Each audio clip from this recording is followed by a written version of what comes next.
चोखा मेला जी महाराष्ट्र के संत हैं, गृहस्थ संत। महाराष्ट्र में तो बड़े महामहिम महिम गृहस्थ, जो आश्चर्यजनक, जिनका त्याग वैराग्य अनुराग। वो अपने घर के सेवा के लिए, ठाकुर जी के लिए सब्जी लेने जा रहे थे। कुछ ऐसे रुपए होंगे, बड़ी मेहनत से कमाते थे, निर्माण कार्य, गृह निर्माण कार्य आदि में वो करके फिर उससे जो अर्थ मिलता था। देखा एक बहुत बड़े बड़े ऐसे केले रखे हुए थे। देखते ही मन में आया कि ये केले विठ्ठल भगवान को बहुत अच्छे लगेंगे। सब्जी नहीं ली, उसके केले ले ली। मंदिर में अंदर प्रवेश का तो अधिकार था नहीं। दरवाजे पर खड़े हुए आवाज लगाई कि ये केले का भोग लगा दीजिए विठ्ठल भगवान को।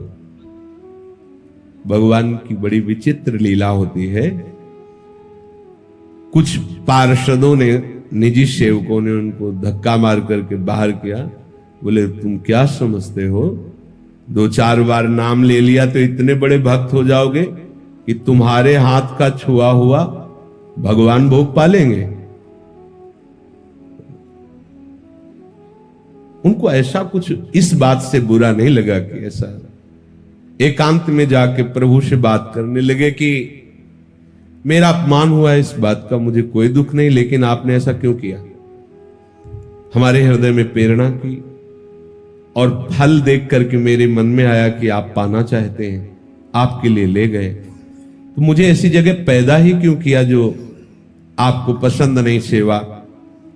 आप तो सब कुछ कर सकते थे ना, फिर आप चलो, फिर आपने चाह क्यों प्रकट की। ठीक है, यदि आप ऐसा है तो फिर इस शरीर को रख के क्या करेंगे, क्योंकि ये शरीर आपकी सेवा के योग्य नहीं ना। आज से अन्न जल बंद और इस शरीर का हम त्याग कर देंगे। जब तक आपकी सेवा के योग्य मैं नहीं होऊंगा तो क्या इस शरीर को रख के करें। दरवाजा अपना बंद कर लिया और निश्चय कर लिया कि ना जल ना अन्न इस शरीर में नहीं डालेंगे। देखो छोटा सा कर्म है, भगवत प्रीत्यर्थ। जे ही ठाकुर जी का शयन हुआ, निकले ठाकुर जी, गए, दरवाजा खटखटाया, आवाज लगाई, बड़ी अमृतमयी वाणी, एकदम आकर्षित हुई। कौन?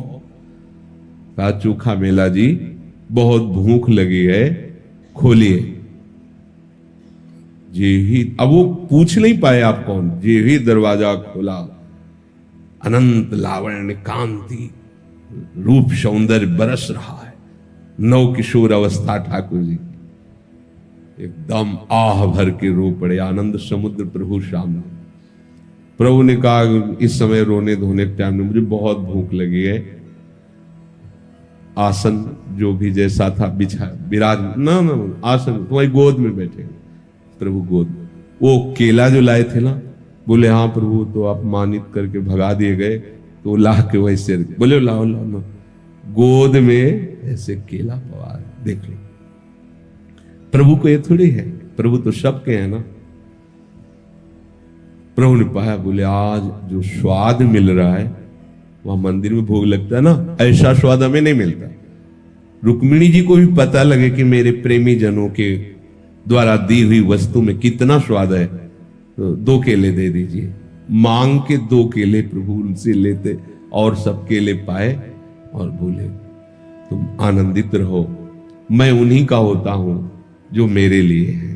मैं किसी जाति, कुल, साधना, अवस्था, तपस्या इसका नहीं होता हूं, इसका फल होता है, लेकिन जो केवल मेरे लिए है मैं उनका होता हूं। रुक्मिणी जी को पवाया, आंगन में छिलके फेंक दिए। अंदर से दरवाजा बंद मंदिर का। अब जब सुबह दर्शनकालीन शास्त्रों भक्तों की भीड़ लगी, जय जयकार मच रहा है। सेवा करने वाले निजी पार्षद बाहर से ताला लगा के जाते थे, जब ताला खुला तो अंदर से खुला नहीं, बहुत परेशान। अब तो विनय प्रारंभ की, फिर रोने लगे सब, प्रभु क्या अपराध हो गया। बोले जब ये दरवाजा तभी खुलेगा जब चोखा मेला जी को आप लाओगे और वो कहेंगे दरवाजा खोलो तो हम खोलेंगे। बोले प्रभु अभी जाते, बोले ऐसे नहीं, पालकी लेके जाओ, चोखा मेला जी को पालकी में बैठा के लाओ। अगर वो ना बैठे तो उनके पैर पकड़ना और कहना पालकी में बैठो। ये वही लोग हैं जिन्होंने धक्का दिया कि तुम्हारे हाथ का भगवान कैसे पाएंगे। भगवान शिक्षा दे रहे, अगर वो ना बैठे तो उनके चरण पकड़ना, क्योंकि वो दैन्य हैं, वो शायद ऐसा ना करें, तो तुम उनके चरण पकड़ना, उनसे विनय करना, उनको बैठालना। और जब वो पालकी में बैठ के आएंगे और यहां दरवाजे में कहेंगे खोलो प्रभु, तो हम खोलेंगे। नहीं नहीं, दरवाजा खुलेगा ही नहीं, अंदर से सब लाग। अब उनके तो प्रकट और आंतरिक दोनों जीवनाधार श्री विठ्ठल भगवान ही है। पालकी ली भागे भागे। आप सब आश्चर्यचकित हो रहे कि कल मंदिर के दरवाजे से जिन्हें धक्का दिया गया था, आज उन्हें पालकी में बैठा ले वही पार्षद। चोखा मेला जी तो साष्टांग लौट गए भगवान, मैसियों के कहा। तो वो फिर चरण पकड़ रहे कि अब आप छुपिए मत, सब जान गए कि आप किस कोटि के महान भक्त। आप जबरदस्ती उनको पालकी में बैठाया, जय जयकार करते हिलाए। मंदिर में जब आए तो आंसू बहाते चोखा मेला जी, प्रभु बस करो बस करो, अब तो खोल दो। तत्काल दरवाजे खुल गए। ये देखो, एक छोटी सी सेवा